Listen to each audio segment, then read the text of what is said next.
Igreja Batista Reformada de Porto Velho. Eu acho que deve ser esse aqui, o pastor deve estar aqui.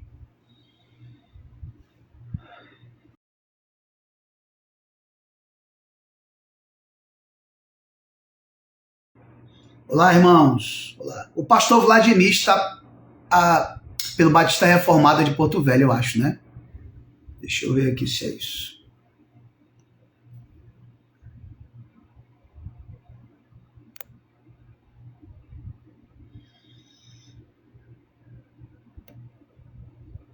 Não.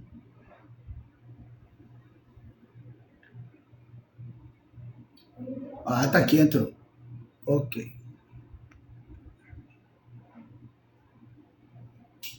Ok. Convidar. Vamos ver se vai dar certo.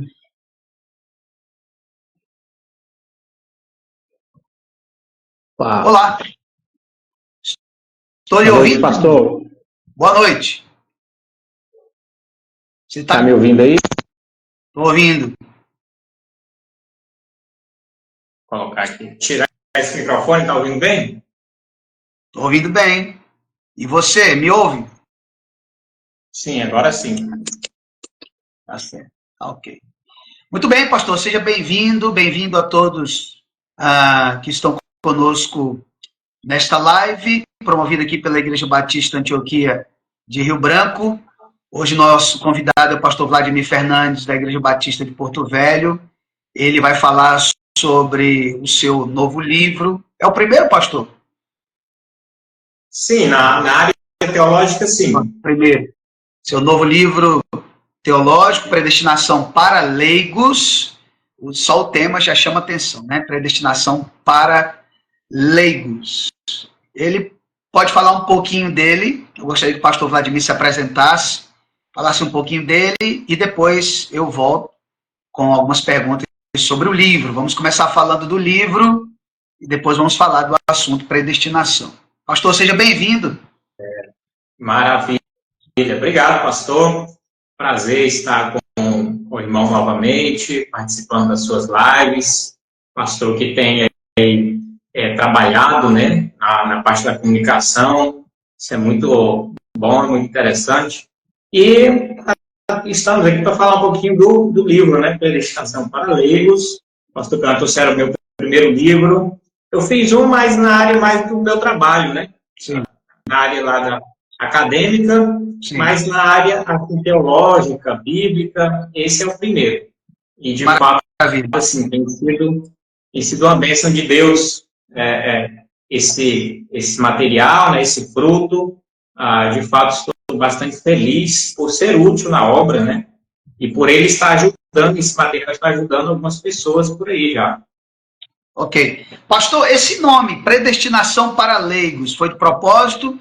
Porque eu acredito que é um assunto que muita gente acha que é exclusivo da área acadêmica, só pastores, seminaristas, professores é que deveriam falar de predestinação.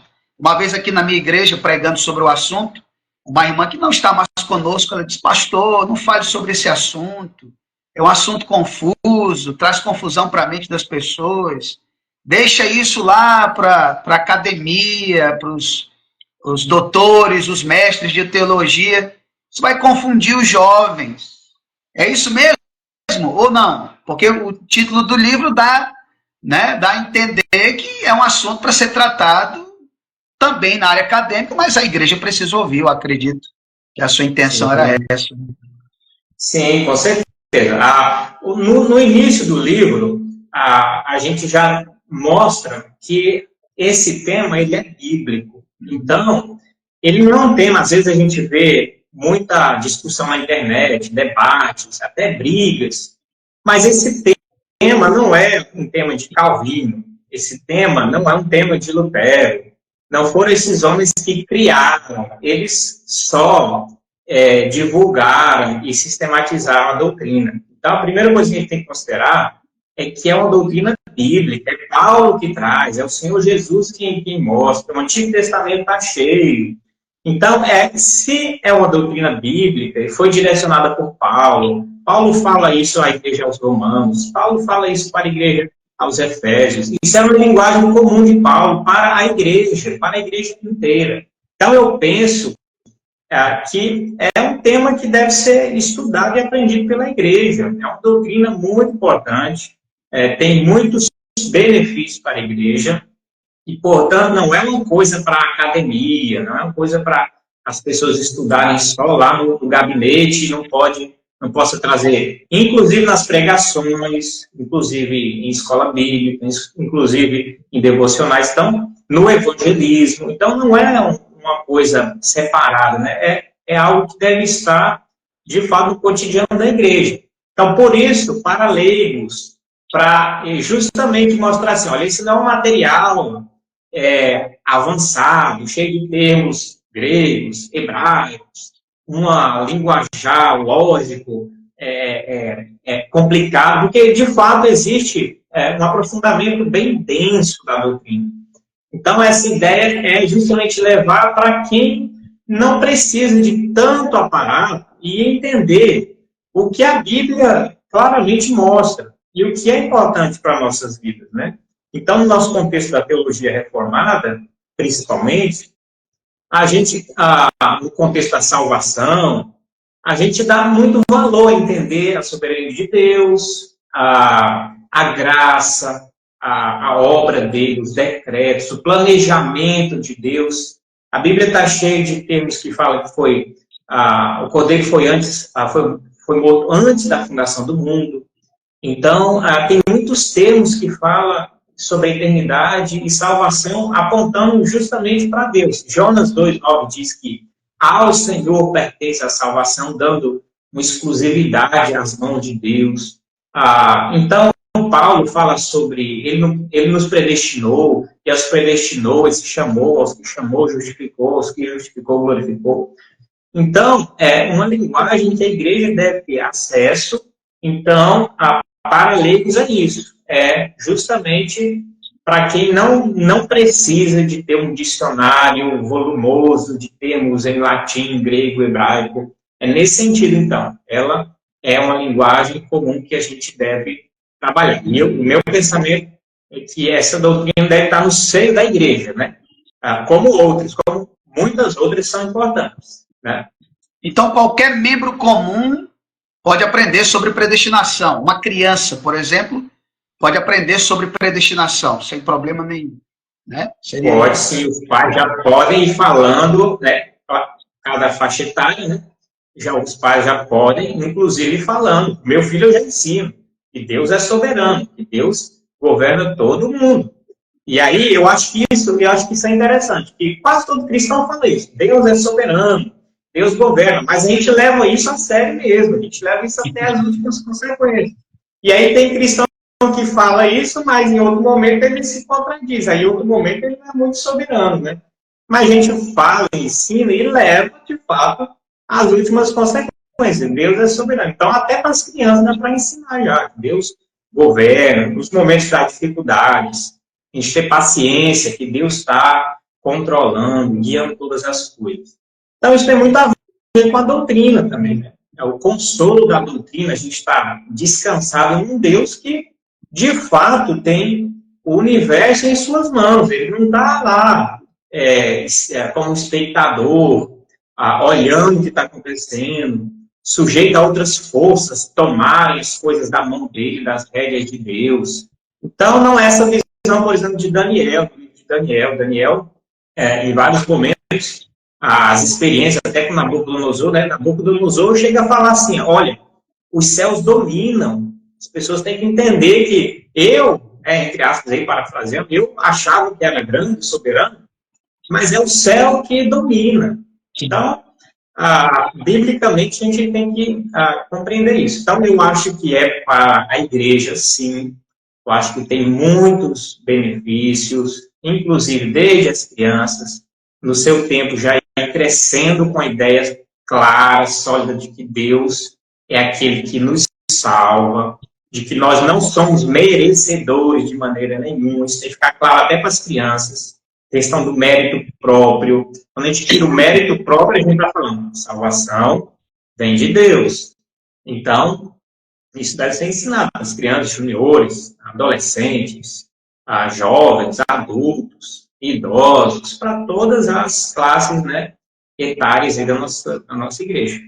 Pastor Vladimir, quem são os predestinados? Quem são esses predestinados que a Bíblia fala? Quem Deus predestinou? Predestinou para quê?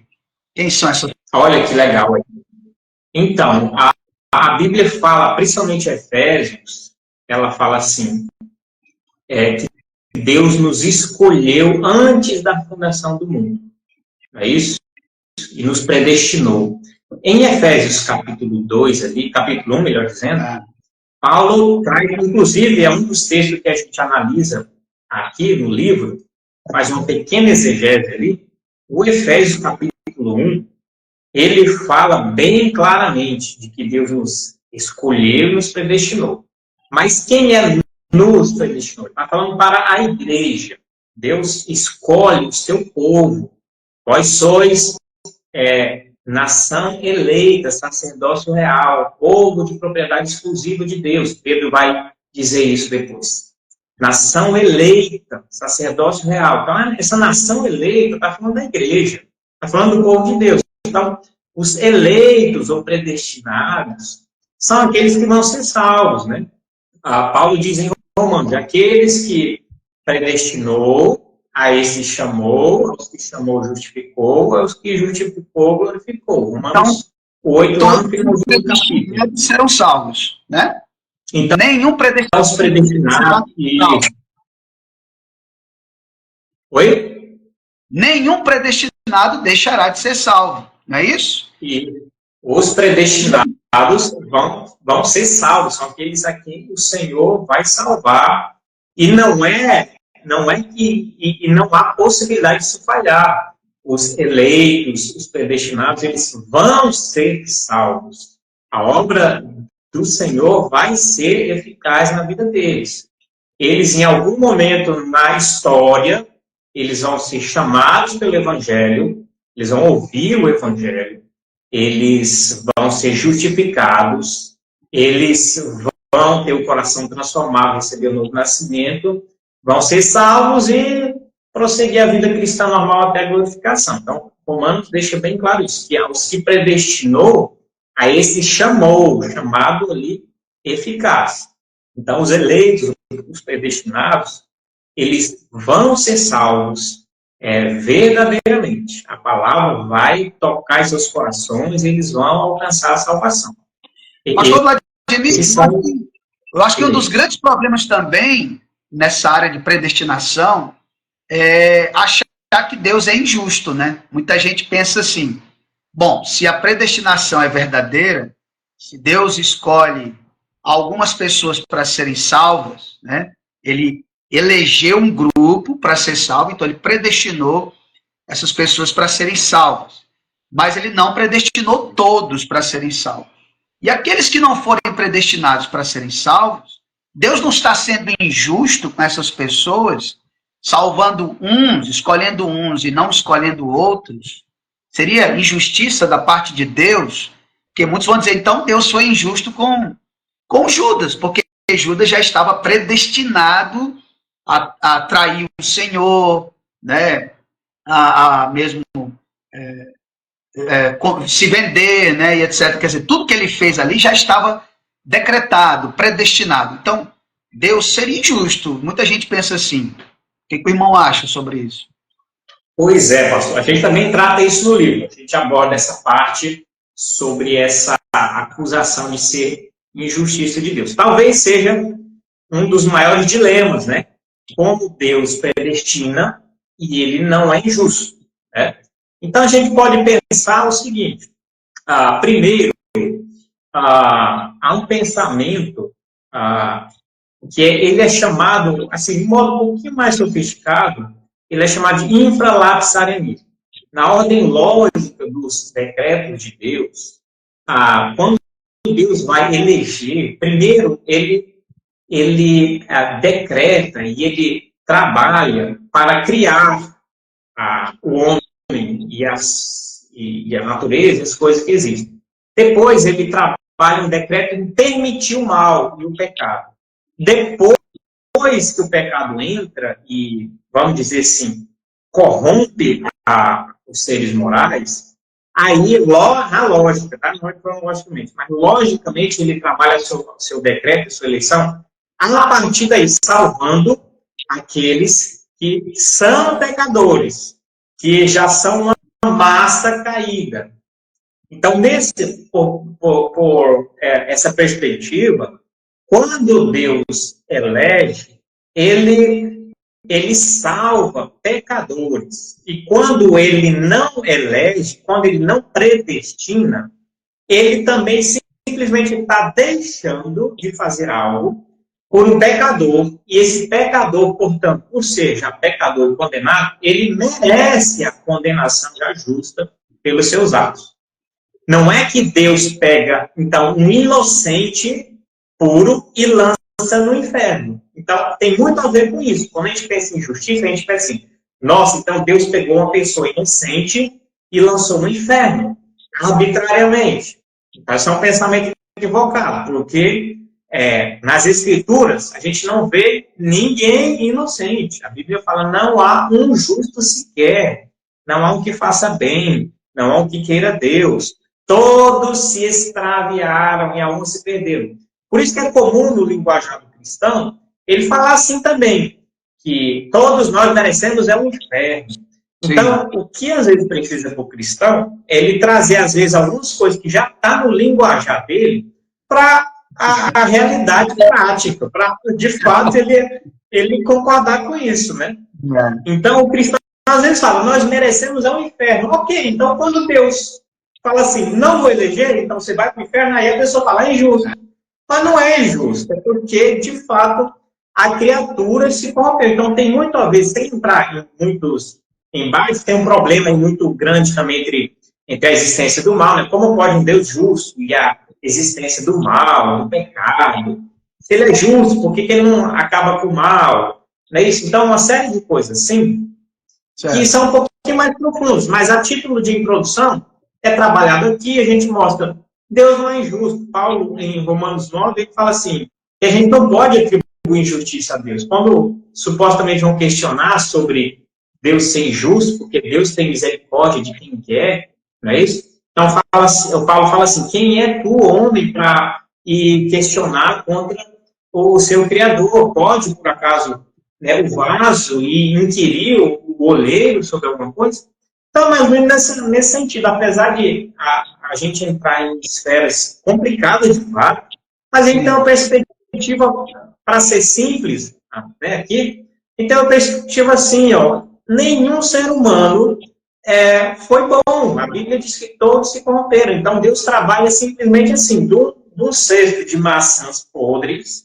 Então, ele, por soberania, pelo seu desejo, ele escolhe selecionar algumas dessas maçãs e dar vida, restaurar e salvar. Seria essa, para ser bem didático, simples, objetivo, seria essa a ideia.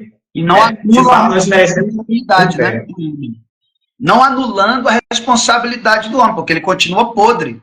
A maçã vai continuar podre, inimiga de Deus. Então, a responsabilidade do homem, né, reside nesse fato de ser podre, de ser a maçã podre. Ele não continua sendo. Então, é uma coisa que a gente também não pode negar, é que a verdadeira doutrina coerente, equilibrada da predestinação, ela não tira em momento nenhum a responsabilidade do homem. Então, o livro também vai tratar sobre isso, sobre a soberania de Deus e a responsabilidade do homem. O homem é responsável. Aí sim tem um perigo. Se no momento que a gente tira a responsabilidade do homem, aí a gente entra no chamado hipercalvinismo. Aí isso é perigoso. E aí, de fato, anula a responsabilidade do homem, a gente pode chegar ao extremo de jogar uma culpa, por exemplo, pelo pecado, pelo mal, pela origem do pecado, do mal, em Deus.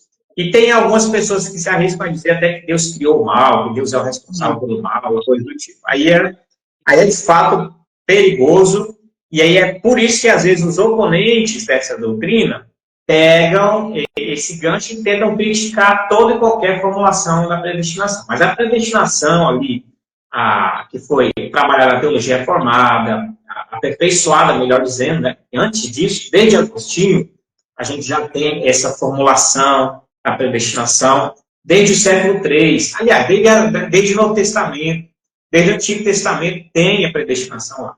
Mas, assim, em termos de formulação doutrinária na Idade Média, a gente tem uma estrutura melhor, e nessa estrutura sempre foi trabalhado a soberania de Deus e a responsabilidade do homem. Então, a gente não pode deixar de fora, realmente, que o homem é responsável. O que acontece é o seguinte, mesmo o homem sendo responsável, querendo, tendo a sua, entre aspas, alguma liberdade, mesmo assim, a vontade, o desejo de Deus, ele sobrepõe, ele é maior, ele é mais forte, é o chamado a doutrina do concursos. Apesar de terem duas vontades, de fato, Deus deixa a vontade do homem legítima, mas a vontade dele é superior, de modo que o homem tem certa liberdade, mas ele sempre vai fazer o que Deus quer. Isso é o que é interessante, né?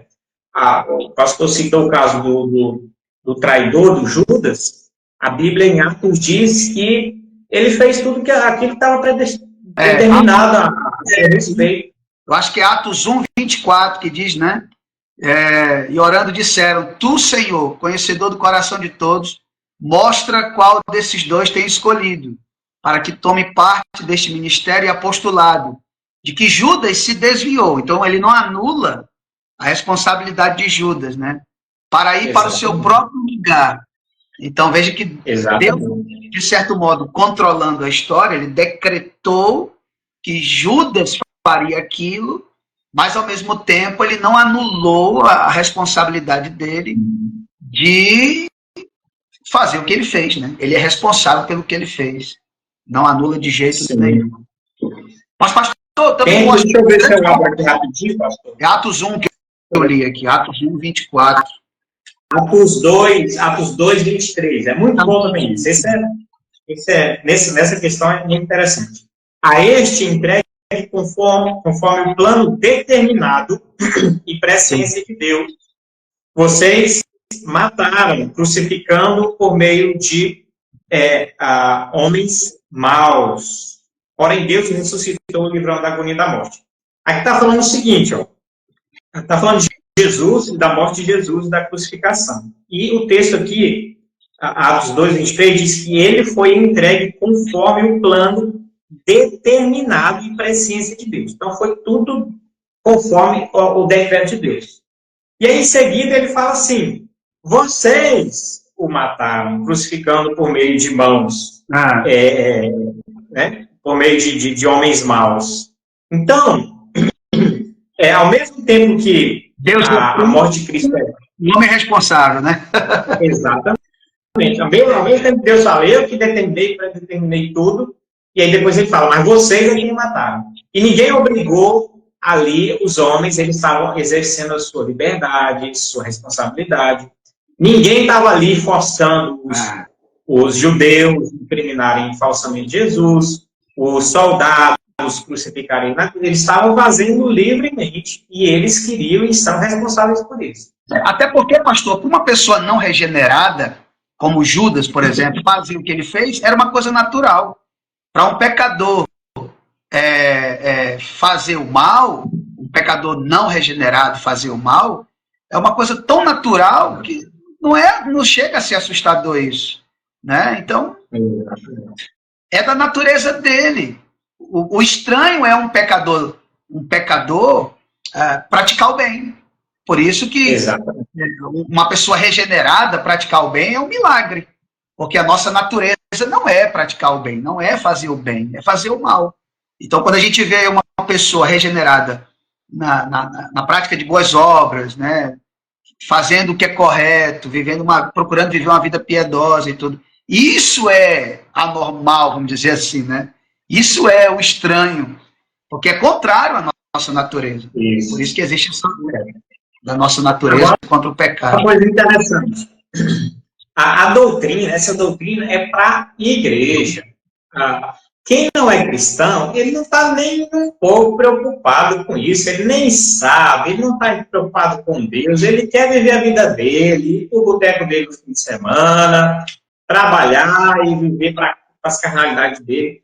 Essa doutrina é uma preocupação da igreja, porque é revelada nas Escrituras, e a igreja toma conhecimento dela e engrandece a Deus. Efésios diz que tudo isso é para a glória de Deus. Ao invés da gente ter medo de falar sobre a doutrina, sobre a predestinação, ao invés de ter medo, Efésios capítulo 1 diz que essa doutrina é para a glória de Deus, para que Deus seja glorificado. Quando nós falamos disso, nós estamos falando assim, Deus é maravilhoso. Tudo estava perdido, e ele poderia ter condenado todos, mas ele decide salvar, ele decide escolher, ele decide amar desde a eternidade. Nós somos amados, olha que legal. Aqui tem algumas consequências da doutrina da predestinação, alguns consolos. Um deles é nós entendermos que nós fomos amados desde a eternidade. Olha que legal isso. Não é uma coisa agora, momentânea, não é pelo que eu fiz ontem, eu fiz hoje, não é por uma boa obra minha, mas desde a eternidade Deus já nos amou, Deus já se relacionava com o seu povo de modo, vamos dizer, espiritual, em seus planos, seus decretos. Então, a doutrina é para a igreja, é para glorificar Deus, é para consolar o pecador, que penitente, claro, que se arrepende, que está no processo de santificação, para consolar no seguinte sentido também, nós estamos seguros na mão de Deus. Aquele que começou a boa obra em vós há de terminá-la até o dia de Cristo. Como é que a gente pode acreditar num versículo desse? Se Deus não estiver tudo sobre seu controle, como é que a gente vai conseguir acreditar nisso? Mas a Bíblia fala, aquele que começou, ele vai terminar até o dia de Cristo e vai aperfeiçoar, e vai abençoar a sua vida. É isso mesmo. Negar a doutrina da predestinação é negar a graça, não só a graça, como a soberania de Deus, né? O pastor Mateus está falando aí. E incrível ouvir, é bom ouvir o senhor falar nisso, porque muita gente acha que não traz proveito nenhum ensinar isso para a igreja. Por que eu vou ensinar isso para a igreja? Isso não edifica, não traz proveito para a igreja. Inclusive, se eu ensinar a predestinação na minha igreja, eu vou matar missões, evangelismo, porque se Deus já predestinou a pessoa, então eu não preciso evangelizar, não preciso fazer missões, porque aquela pessoa já é predestinada, ela vai ser salva. É esse o entendimento da doutrina da predestinação? Não é, né? O que o irmão diz? Não. Isso aí, de novo, é uma acusação falsa, né? O pastor Marcos Paixão tem um livro que ele fala muito bem sobre isso. E eu cito aqui no meu também, ele fala sobre evangelização, evangelho e calvinismo. E ele mostra, historicamente, que os batistas que acreditavam na predestinação foram aqueles que mais evangelizaram na história, né? Aqueles que romperam, porque, de fato, a doutrina bem compreendida, ela não anula a proclamação do evangelho, porque Jesus mesmo falou, vinde a mim todos que estáis cansados, sobrecarregados. Então, existe o que a gente chama de um chamado geral, e, logicamente, olha só a questão da lógica, Deus elege algumas pessoas, mas a gente não sabe quem são os eleitos, ele não revelou isso está no seio de Deus, nos seus decretos secretos, ele sabe. Mas o ser humano não sabe. E outra coisa, para vir a salvação, é necessário o Evangelho de Cristo. Os meios são necessários também. Então, se a gente não sabe quem são os eleitos, e é preciso que eles ouçam a respeito de Cristo, porque também não há salvação sem Cristo, porque Ele é o caminho, a verdade e a vida, então a gente não pode simplesmente arrogar o direito de pregar para quem a gente quer, ou a gente mesmo escolher quem que vai ser o alvo da pregação. Então a gente precisa pregar para todas as pessoas. Porque Deus fala, eu tenho eleitos, mas vocês não sabem ao certo quem eles são. Então, ide por todo mundo e pregar o evangelho a toda criatura. Semeie, o resto é comigo, mas vocês têm que semear. Então, William Carey, por exemplo, batista, não é isso? Era um batista que acreditava... Era um batista que acreditava na doutrina da predestinação, era chamado de calvinista também, reformado. E ele foi um dos maiores evangelistas, né? Hudson Taylor e tantos outros que a gente tem notícia na história. Isso. Então, não é verdade. Na verdade, a gente tem um estímulo de que a gente vai pregar e alguns eleitos vão ouvir e a pregação vai ser bem sucedida em alguns casos. Esse é um grande estímulo. A gente vai saber que o Senhor vai salvar povos de todas as tribos, línguas e nações. Imagine se não tem essa promessa, que também já é um decreto de Deus, né? Olha, Deus está falando assim, eu vou salvar pessoas de todas as tribos, línguas e nações.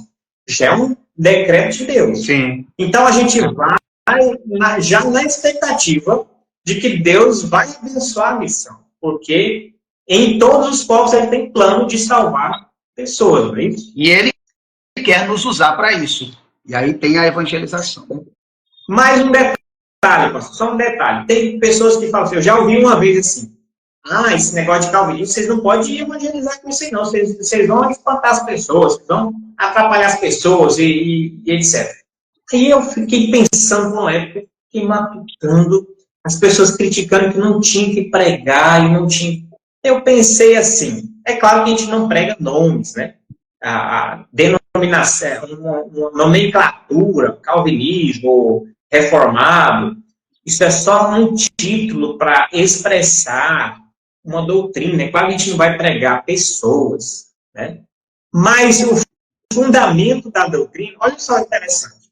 Aí eu fiquei pensando assim, se a gente não pregar a predestinação, inclusive nesse livro, eu elenco 3 grandes doutrinas como suporte. Uma doutrina, a depravação do homem. Segunda doutrina, soberania de Deus. Terceira doutrina, a da graça. 3 pilares fundamentais para se entender a predestinação depois. Senão depois não tem muita base. Se não assim, quando somos pecadores, não vamos entender o porquê Deus nos escolheu, né? E condicionou. Aí eu fiquei pensando assim, bem, as pessoas não querem que pregue isso. Ok, o contexto disso é eu falar sobre a depravação total, sobre a soberania de Deus e sobre a graça. Se eu não prego isso no evangelismo, eu fico pensando, o que as pessoas estão fazendo no evangelismo? Esse, de fato, é que é um problema. Porque aí no evangelismo atual, as pessoas vão para uma rua e abrem uma faixa e diz que Jesus te ama. Ou abre uma faixa e coloca assim, me dê um abraço grátis.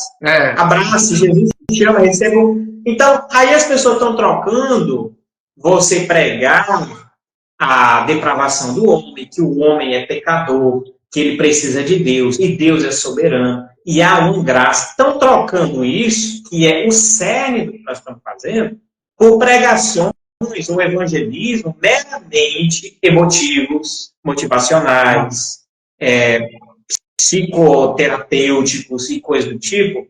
E aí sim é um problema, porque aí você não está pregando o evangelho, você está tentando atrair pessoas, aí é diferente. E aí é que onde eu fiquei pensando, que as pessoas criticando, e eu fiquei perguntando, o que vocês pregam então? O que vocês fazem no evangelismo? O que vocês fazem no evangelismo? Então o evangelismo é só sair falando, Deus te ama, Deus te ama, Deus te ama. E eu acho que foi o Paul Washer uma vez que falou assim. Falar nos folhetos que são produzidos muitas vezes, né? Aqueles folhetos são pobres de Bíblia, de teologia, tem folheto que é melhor não entregar. Exatamente. Aí eu acho que foi Paul Washer que falou assim, que o evangelismo é assim, as pessoas chegam e falam, olá, eu quero te falar uma mensagem, Deus te ama. Paul Washer falou assim, se ele fosse um pecador, ele falava assim, que legal, mais uma pessoa para me amar, ganhei mais um fã.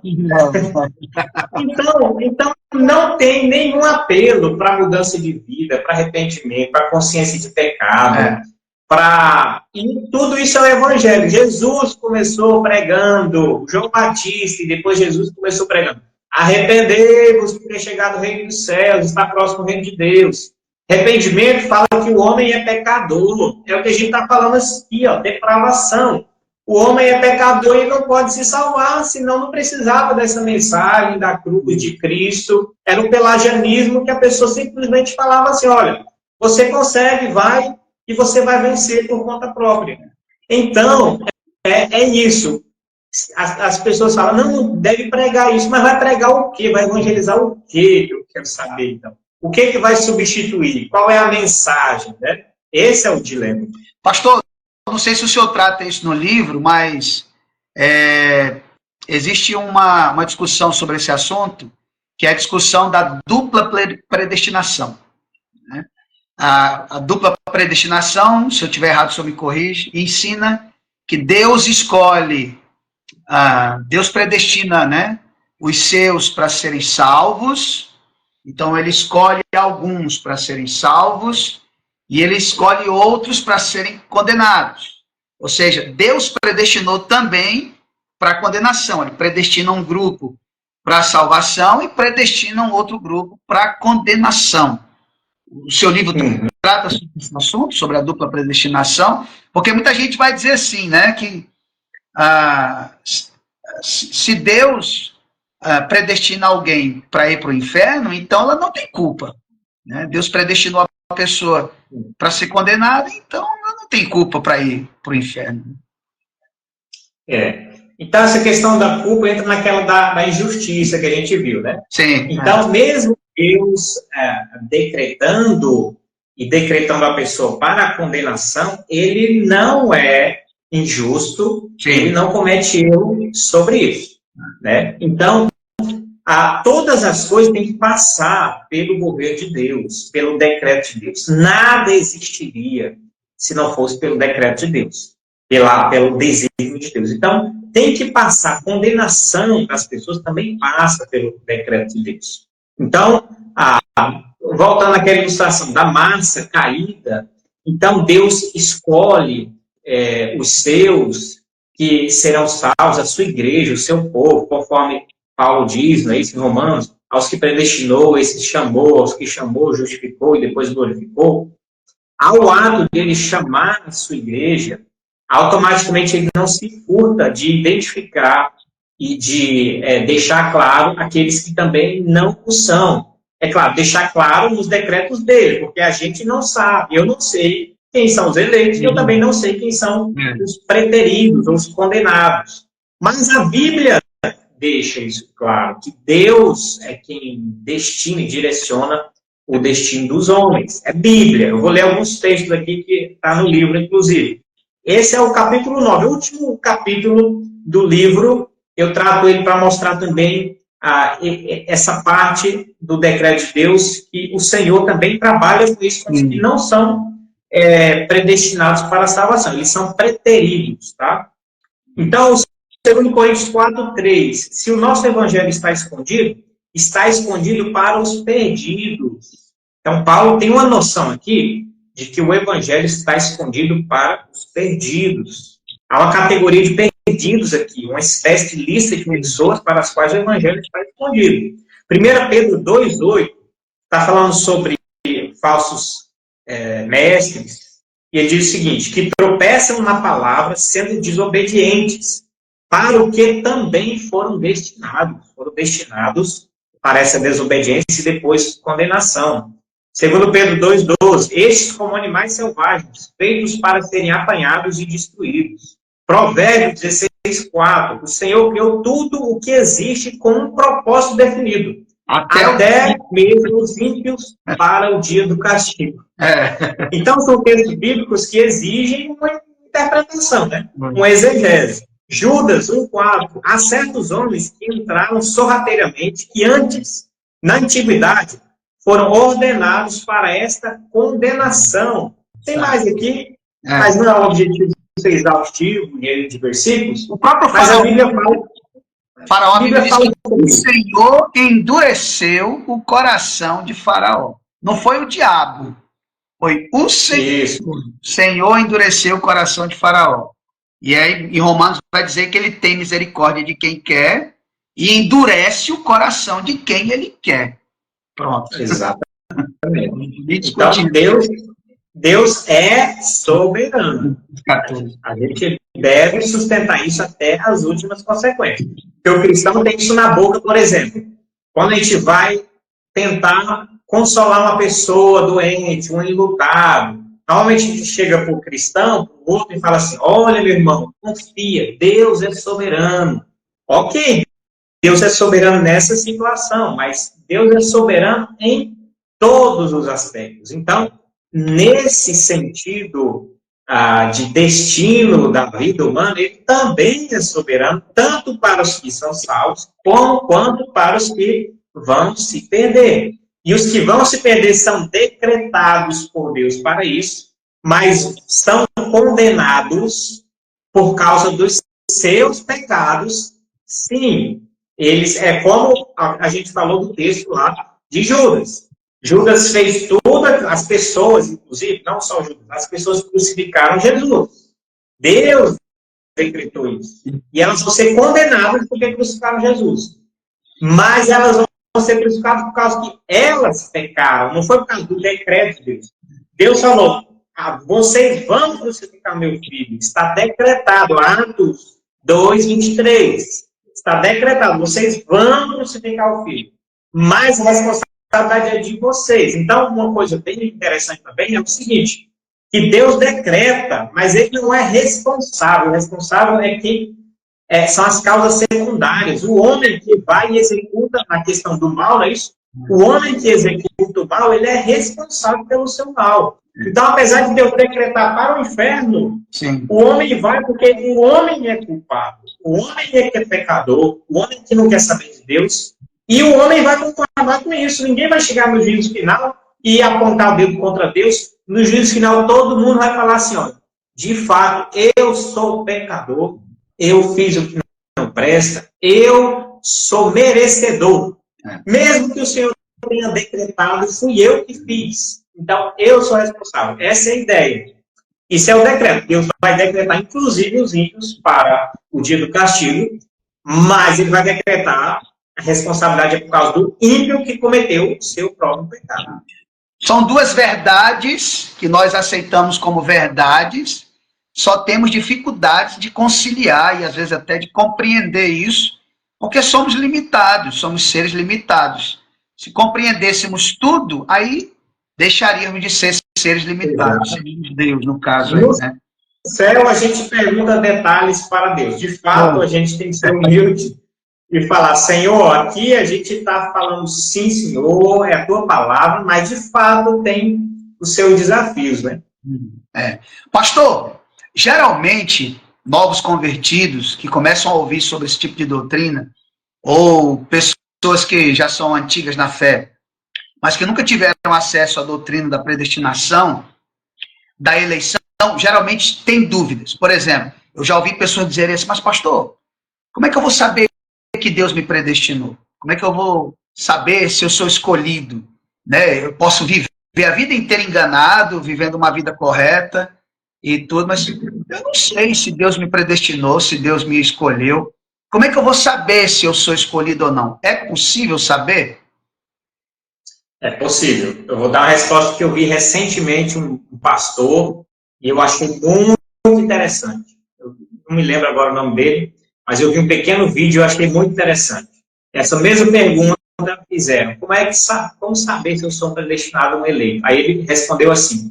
Ele falou, na verdade, que os puritanos tinham uma resposta já na ponta da língua para isso. A resposta para você identificar é simples. São duas marcas. Uma na orelha e uma nos pés. As minhas ovelhas ouvem a minha voz e me seguem. Então tem que ter duas marcas. Se você tem essa marca de ouvir a palavra do Senhor e a marca nos pés de caminhar nos caminhos de Deus, você com certeza vai ser um eleito. Mas assim, aprofundando um pouquinho mais, Jesus disse que pelos frutos conhecereis a árvore. Os frutos é que vão mostrar, os frutos consistentes é que vão mostrar que uma pessoa é cristã de fato, que é um eleito, que é um predestinado. Pelos frutos conhecereis a árvore. Então, é preciso frutificar. Frutificação, uma vida de santidade, o amor à palavra. E outra coisa, o Espírito Santo, o Espírito testifica com o nosso Espírito que somos filhos de Deus. Então, há uma série de elementos, Deus agindo em nós, para que nós tenhamos consciência e plena certeza de que somos eleitos. É a mesma certeza para chegar à conclusão de que somos salvos. Se chegamos à conclusão de que somos salvos, e a certeza da salvação, então é a mesma certeza para assegurar que eu sou um eleito de Deus. Então é a mesma certeza. E isso, inclusive, Paulo estimula a igreja a fazer. Não é isso? Cada vez mais nós assegurarmos da nossa salvação. Paulo estimula a igreja a, inclusive, importância. Exatamente. Efésios 1 diz assim, ó, assim como nos escolheu nele, antes da fundação do mundo, para sermos santos e irrepreensíveis perante ele. Então, como sabemos, se eu estou procurando viver uma vida melhor, santa, piedosa, né? Por mais que eu não alcance uma piedade plena aqui na Terra, mas se estou progredindo, né? É sinal de que eu sou um eleito. A marca na orelha e no pé. Ouvir a palavra e caminhar. Jesus diz, as minhas ovelhas ouvem a minha voz e me seguem, né? Então é isso que a gente tem que fazer. Feito isso, com certeza a gente está diante de um eleito. O Samuel aqui pergunta assim, eu acho que e vai servir até para a minha próxima pergunta. Pastor, o senhor pode explicar um pouco sobre o terceiro ponto? Se bem que esse não é um assunto, Samuel, mas eu vou levar para esse assunto da predestinação que você está perguntando. A expiação limitada, o assunto é predestinação, né? A expiação de Cristo foi para todos ou para os eleitos? Lá em 1 Timóteo 2 e 4, 1 Timóteo 2 e 4, é um texto muito usado por aqueles que são contra a doutrina da predestinação, a visão reformada, feminista e tudo. Lá o texto diz assim, deixa eu ver aqui, 1 Timóteo 2 e 4, diz assim, 1 Timóteo 2 e 4, o qual deseja que todos os homens sejam salvos e cheguem ao pleno conhecimento da verdade. Bom, aí eles dizem assim, né? Se Deus deseja que todos os homens sejam salvos, como é que ele predestina alguns e não predestina outros? Se o desejo dele é que todos sejam salvos. Então, se nem todos serão salvos, então o desejo de Deus não está se cumprindo. Esse todos aqui seriam quem? São todos os homens mesmo, indistintamente? A Bíblia, o detalhe é o seguinte, a gente tem que fazer uma boa interpretação, né? Cada texto você tem que analisar o seu contexto, entender. Então, essa questão do todos, nem sempre é todos, cada um individualmente. Por exemplo, nesse mesmo texto da primeira de Timóteo 2, 1, ele diz o seguinte, antes de tudo, peço que façam súplicas, orações, intercessões e ações de graça em favor de todas as pessoas. Sim. Orem em favor dos reis e de todos que exercem autoridade. E continua, versículo 3. Isso é bom e aceitável diante de Deus, nosso Salvador, que deseja que todos sejam salvos. Então, ele está falando aqui de todas as categorias de pessoas. Então, ele está falando, ore pelos reis, que Deus quer que eles, dentre eles, pode acontecer a salvação. Ore por todas as pessoas, porque Deus tem propósito para salvar pessoas de toda tribo, língua, povo e nação. Então, esse todos aí não é categórico todas as pessoas individualmente. Né? Então, mais adiante, no versículo 8, ele fala dos homens, no 9, ele fala das mulheres, então ele está falando de grupos de pessoas, classes de pessoas. Categorias, classificação de pessoas. Exatamente. Porque então, nesse sentido, inclusive, é como você fala. Oi? Se todos aí for todas as pessoas, então todas as pessoas serão salvas. E não é todas as pessoas indistintamente.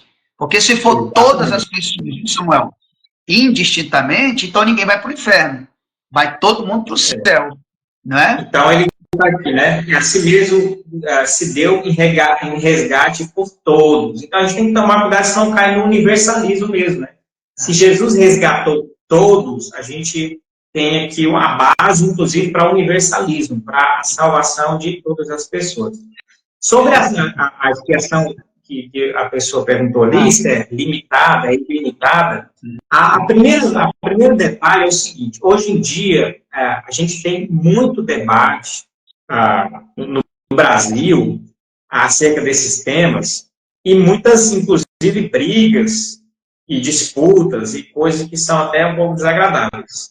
Essas doutrinas, a nossa Confissão de Fé Batista de 1689, ela recomenda que nós tratemos também com prudência, né?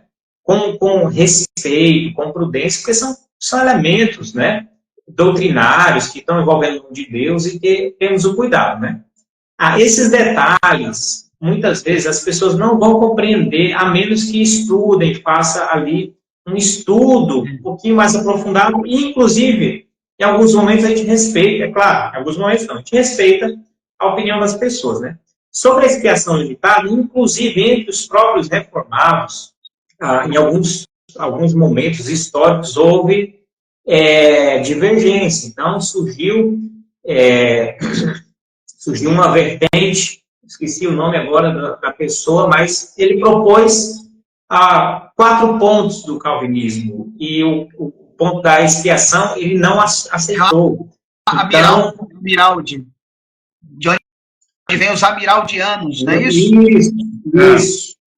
Isso, amiraldismo, né? Amiraldismo. Então, ele propôs que a expiação seja universal, né?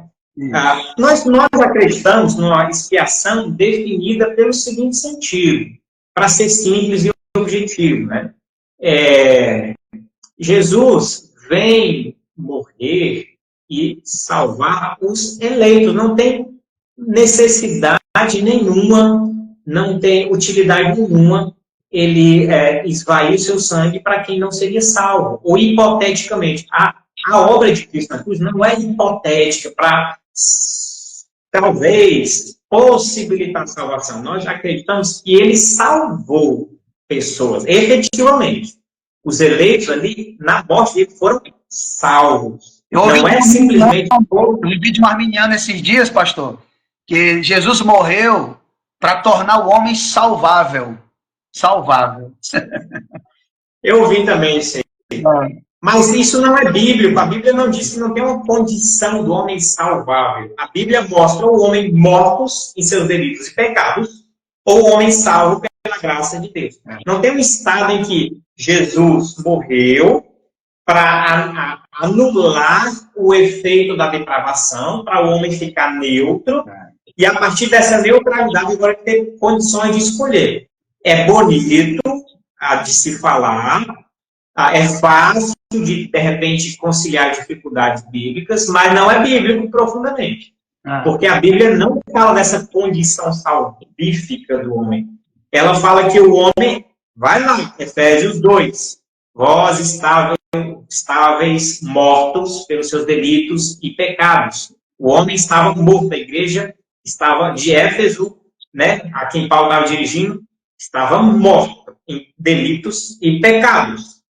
E, depois disso, Deus os salvou, os regenerou pelo lavar, pela obra de Cristo. Então, Cristo aplica diretamente no depravado, no morto. Não é no que está num estado neutro. Não existe essa neutralidade. Então, nós acreditamos que a morte de Cristo na cruz foi definitivamente para salvar pessoas. E não para tornar... Ele morreu pelas suas ovelhas. A Bíblia diz que ele comprou a igreja com o seu sangue. O que Jesus compra no Calvário com o seu sangue é a igreja. Ele não compra bodes, ele não compra ou faz uma obra aberta, como se quer pensar. Ele compra com o seu sangue a igreja.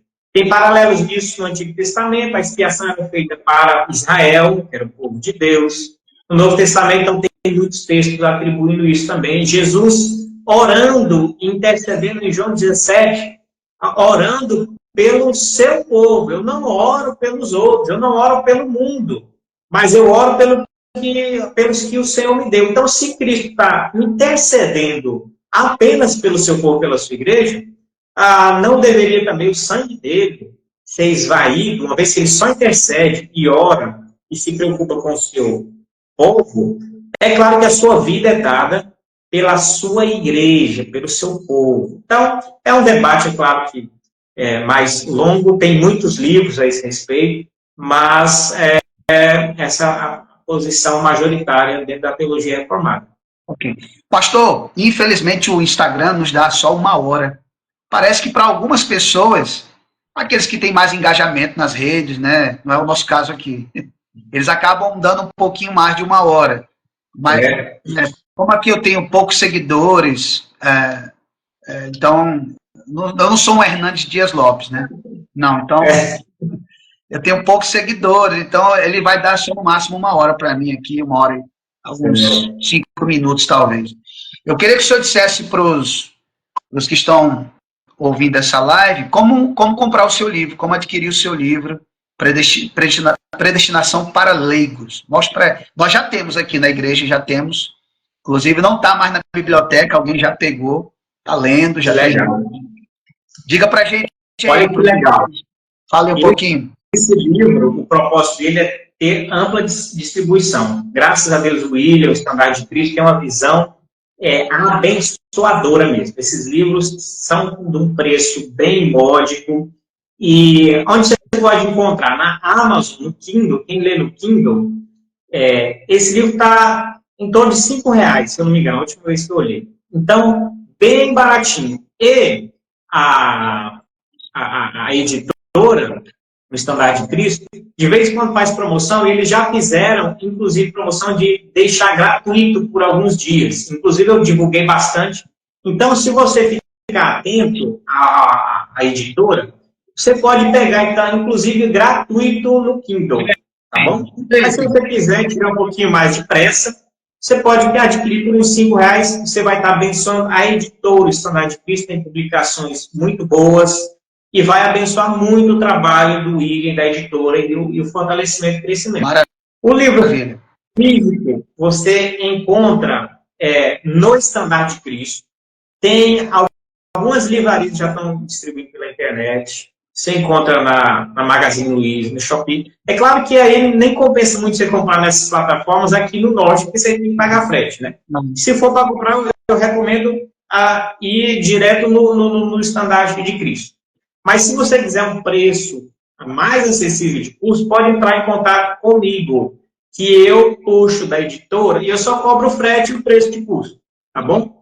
Principalmente para a região norte, que às vezes o frete sai muito caro e tal. Então, a gente consegue distribuir praticamente o preço de custo da editora com o frete, tá certo? O livro físico, o e-book, o Kindle, você consegue por 5 e pouquinho, ou em promoção, se você ficar atento, você consegue até de graça aí. Maravilha. Eu recomendo muito.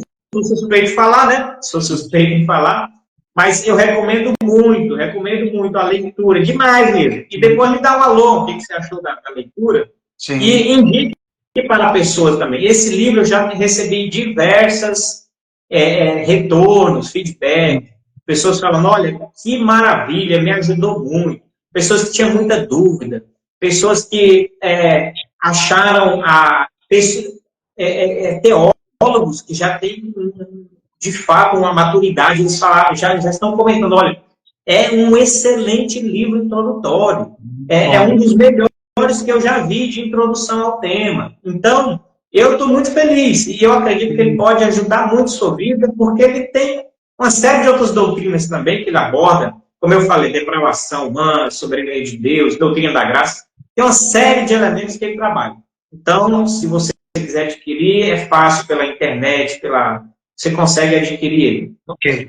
Para quem quiser tirar mais dúvidas sobre o livro, procure a Igreja do Pastor Vladimir no Instagram. Igreja Batista Reformada de Porto Velho. Aí lá você pode procurar o pastor, ele vai dar mais informações para você sobre esse livro. Segundo a irmã Simone, ela recomenda a sua ovelha aí, tá vendo? A leitura foi excelente. Ô, irmã, Deus abençoe. Um abraço aí, irmão. Tem muitos irmãos aí conhecidos. Um abraço para todo mundo. Ok. Pastor, muito obrigado. Foi muito bom o tempo que passamos aqui.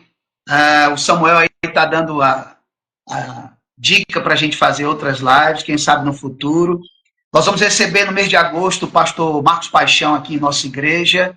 Eu pretendo também fazer antes. E, assim, foi um prazer, mais uma vez, estar com o irmão. Pretendo ir a Porto Velho em julho, se Deus permitir. Passar ali uma semana ou 2 semanas com a esposa de férias. E aí vou encontrar os irmãos aí. Obrigado a todos que estiveram conosco. Gostaria que o pastor Vladimir me deixasse suas últimas palavras, últimas considerações. E aí a gente vai terminar a nossa live. Tá bom? É isso. Quero agradecer a todos aqui que estão assistindo. A gente sabe que na correria, né, às vezes, para parar, né, o que está fazendo, para sentar e assistir e aguentar aí quase 1 hora. De fato, eu agradeço a paciência de todos aí, o prestígio, de fato. Fico muito feliz. Agradeço a Deus demais por essa obra. O Senhor ajudou e direcionou em todas as coisas, de fato.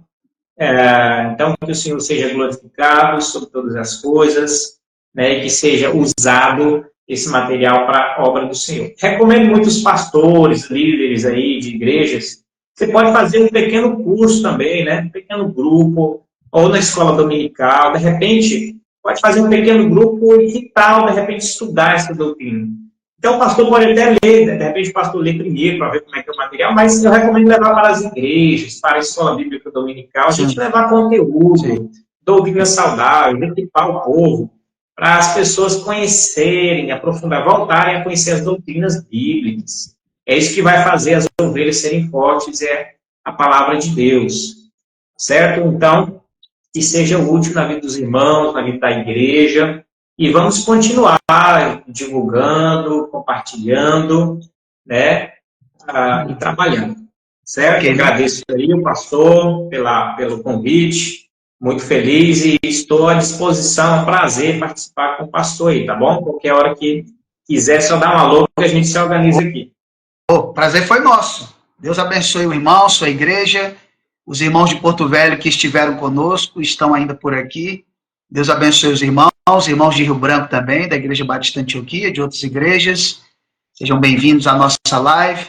Uma boa noite a todos, que Deus os abençoe e até a próxima, né, pastor? Se Deus quiser. Isso aí. Grande abraço. Até a próxima. Deus abençoe. Abraço. Deus abençoe.